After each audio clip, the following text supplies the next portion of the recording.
Welcome back to English 4.0, the radio show. Let's go!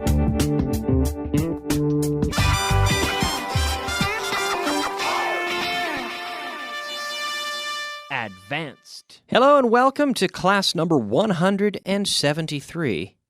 How are you doing today? Are you doing all right? Everything good? Is everything fine? I hope so. Let's get started, as always, with a little review of yesterday's content. Before the class yesterday, I gave you some words of encouragement, I think, and I did mention that if you have any questions, be sure to write in. If I don't hear from you, then I assume that you understand everything and everything's fine, right? So here we are, 21 classes to go. So give me the question that I've just answered. This is one of my favorite exercises. I'm going to give you the answer, and I want you to ask me the question here, practicing with the question word, how.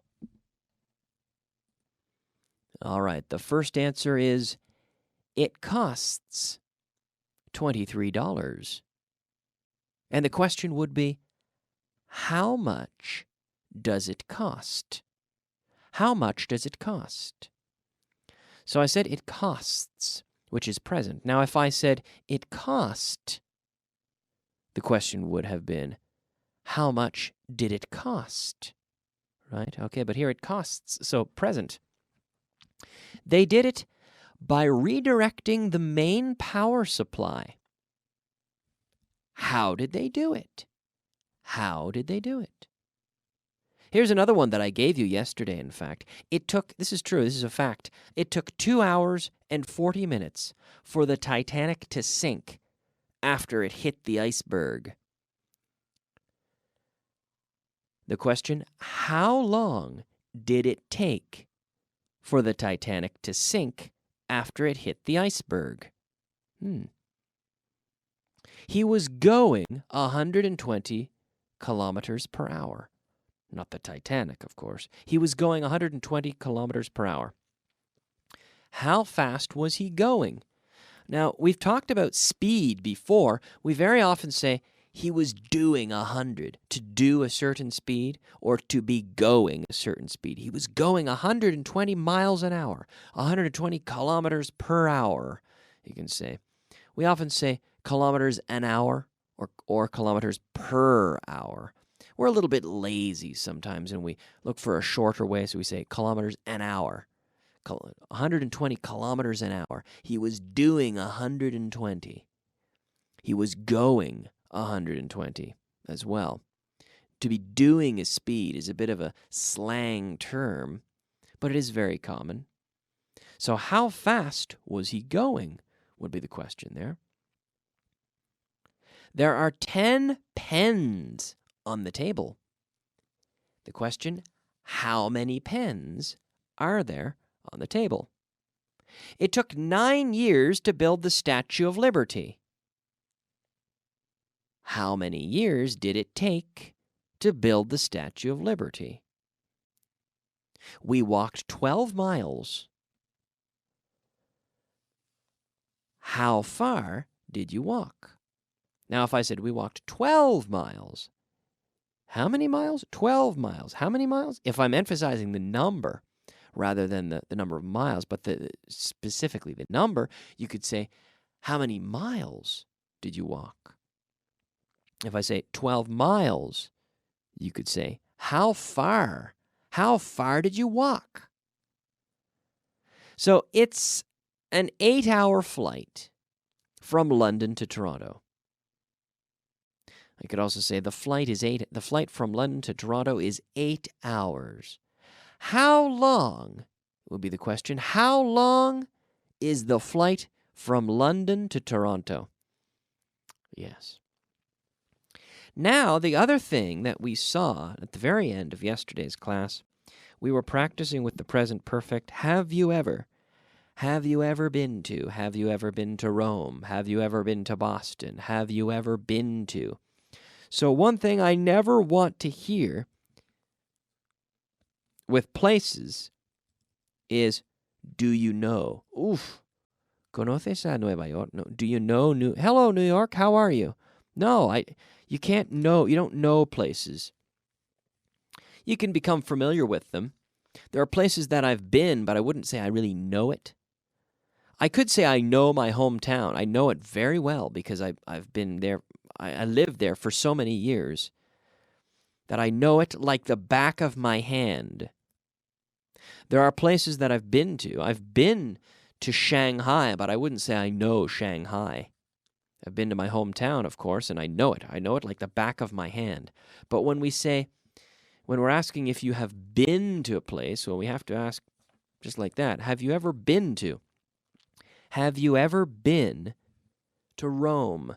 Yes, I've been to Rome. Have you ever been to New York? Yes, I've been to New York. I've been to New York, but I haven't been to Los Angeles. I've been to Boston, but I haven't been to Chicago. I've been to Florida, but I haven't been to California. Okay? So let's go back to my favorite exercise, the mastering the interrogative, and I'll give you the answers to these questions, and I'd like you to ask me the question that I've answered. So first we have, no, I've never worked in a factory. And the question would be, Kyle, have you ever worked in a factory? Una fábrica, a factory. No, I've never worked in a factory. Yes, I've worked in a bank. Have you ever worked in a bank? Yes, I've worked in a bank. Yes, I've been to New York. Have you ever been to New York? No, I've never driven a Rolls-Royce. This is true, I've never driven, unfortunately. Have you ever driven a Rolls-Royce? Yes, I've tried cocido madrileño, of course. Yes, I've tried it. Kyle, have you ever tried cocido madrileño? Have you ever tried it? Yes, of course I've tried it. No, I've never gone snowboarding. Alberto Alonso. Alberto goes snowboarding a lot. I've never gone snowboarding. Whenever I go to a ski hill, I always go skiing. I love skiing. I've never tried snowboarding. I've never gone snowboarding. We use the verb to go there. To go snowboarding. To go skiing. I didn't go skiing last winter. I usually go skiing, but I didn't go last winter. And I've never gone snowboarding. So the next one, yes, I've been to Cambodia. Kyle, have you ever been to Cambodia? Yes, I've been to Cambodia. Yeah, I flew into Phnom Penh, the capital of Cambodia, and I took a boat up the river to Siem Reap, which is where they have the famous temples Angkor Wat, and the complex of temples there near the town of Siem Reap. Beautiful, beautiful, beautiful. Very interesting. And the boat ride was very interesting because I traveled on the roof of the boat. The boat was 100% tourists. There were no Cambodians there because the boat cost $20, 20 American dollars. So imagine, well, I don't know, maybe 14 euros, depending on the exchange rate, maybe 15 euros. And yeah, the boat was, because of that cost, it wasn't very expensive for us, but for me, I was traveling by myself, in fact, but there were other tourists, all of them foreigners, on that boat, and it was denominated in American dollars. It was obviously set up for tourists, and we traveled to Siem Reap, and when I arrived, I remember getting off the boat, and there was a guy standing there, a Cambodian guy. Well, in fact, there were many, many Cambodian guys, all with motorcycles, and each one of them wanted to drive these tourists from the port area up into the town, which was a 10-minute drive. And if they could get $1, for example, for that drive, then for them it's quite a lot of money. So you had maybe 20 tourists, and 100 Cambodian men on motorcycles offering to taxi you with their motorcycle up into the town. And so obviously some people are going to be left disappointed because there are too many. There are more taxis than there are people. And what kind of bothered me was one of them had a sign that had my name on it. And I didn't give my name. I hadn't given my name to anyone except, well, I had bought the ticket and they needed my name on the ticket. But there was a guy with a sign and it said Kyle Miller, as if he were my official driver.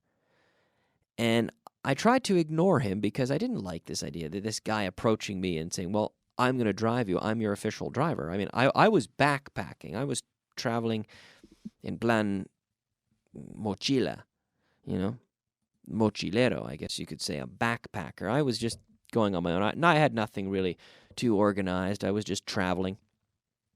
But he said, Kyle Miller, this is you. And he looked at, and I looked away, but then he looked at me and he started pointing at the sign. So evidently, someone from the company that sold the ticket had called ahead and given him my name and probably told him what I was wearing because he was able to identify me. But I insisted on using a different taxi. I found a nice guy who took me up to the temples. Well, who took me into the town and then ended up showing me the temples as well. A fantastic experience, I must say. I'd really recommend visiting Cambodia if you ever have the chance. It was really a wonderful trip. I could talk about it for hours, but we only have 7 more minutes left in this class, so I'd like to move on. Let's move on now and take a look at our expression of the day. Expression of the day. All right, it is time for the expression of the day. The expression of the day is to be in the loop. L-O-O-P, loop. Now, if you are in the loop, then it means that you are included in the flow of information. You are made aware of developments. So if there's a project going on in the company, for example, and you have a role to play, hopefully you are kept in the loop. You are informed about developments. So if you're in the loop, then you are constantly being informed and you are being kept up to date on things. So sometimes I say, please keep me in the loop. Tell me what's going on. I have a lot of work to do and I need to know what's happening here with this project. Please keep me in the loop. So to be in the loop, or to stay in the loop, or to be kept in the loop means to be kept in a state of having information, being informed of developments and information. And that's our expression of the day, to be in the loop. Now, as we move into class number 174, we see a phrasal verb here, to sign up. To sign up, which is apuntarse or matricularse. To sign up for something, to sign up for a course, to sign up for a program. Yes, I used to teach in the Vaughan Master, the Master in Inglés Profesional. I taught in that course for 2 years, and we always have a lot of students that would sign up on the very last day. They would sign up on the very last day. The deadline is a certain day, and people would always come in on the last day to try to sign up. And then after the deadline, we would also have people trying to sign up. And we would have to say, no, you missed the deadline. We're already started. Sorry, but try again next year because we have already passed the deadline for this course. You'll have to sign up another time. To sign up. So apuntarse or matricularse, to sign up for something. So give me affirmative answers here. Did they sign up yesterday? Yes, they signed up yesterday. So you sign up for something. So this is non-separable or inseparable, we could say. You can't say sign it up. No, sign up for something. Well, you could sign someone up. You could say, we signed him up. His mother signed him up. So in that case, it is separable. His mother signed him up. His mother signed him up for the course. Okay? Did they sign up for French classes? Yes, they signed up for French classes. Have you ever signed up for a cooking course? Yes, I've signed up for a cooking course. Would you sign up for Russian classes if they were free? Yes, I would sign up for Russian classes if they were free. Is the deadline for signing up tomorrow? Yes, the deadline for signing up is tomorrow. Have a lot of people already signed up? Yes, a lot of people have already signed up. All right. We can move on now. We'll come back to this tomorrow. We'll review this phrasal verb, sign up, apuntarse, matricularse, tomorrow. But now let's move on to our vocabulary of the day. Vocabulary of the day. All right, it's time for the vocabulary of the day. That's right, our 5 words of vocabulary. The first word today is hipoteca. Hipoteca, something a lot of us have to deal with. This is a mortgage. Mortgage. Now we have M-O-R-T-G-A-G-E, but the T is silent. Mortgage. Mortgage. Miope. Miope, como yo. Miope. Nearsighted. Nearsighted. If you're nearsighted, you can see things that are close. Like me, I'm nearsighted. Necesidades. Necesidades are needs. Needs. Negligencia. Negligencia. Negligence. Negligence. Pesadilla. I hope you didn't have one of these last night. This is a nightmare. Pesadilla. Nightmare. All right. Now, it is time. We have about a minute left. We'll have to get back to this tomorrow. But to look at some opposites. Antonyms, we call them. But basically, these are opposites in more casual English. So let's practice with some adjectives. What is the opposite of? We'll practice a little bit of grammar there with the sentence. What is the opposite of angry? The opposite of angry is calm, let's say. What is the opposite of bad? The opposite of bad is good. What is the opposite of clean? The opposite of clean is dirty. What is the opposite of early? The opposite of early is late. What is the opposite of sad? The opposite of sad is happy. What is the opposite of short? The opposite of short is long. And I'm afraid that if I continue any longer, this course is going to be too long. This class is going to be too long. So I'm going to stop there. But I promise we will review all of this and much more tomorrow in class number 175. It's going to be a great class. Please join me. Thank you so much for listening. My name is Kyle. I hope you have enjoyed today's program. And as always, if you have any questions, comments, concerns, write in through the website, vaoganingles.com, or through Vaughan Radio. If you're listening through the website, there's an area there where you can send us some feedback. We love to hear it. See you soon. Bye-bye.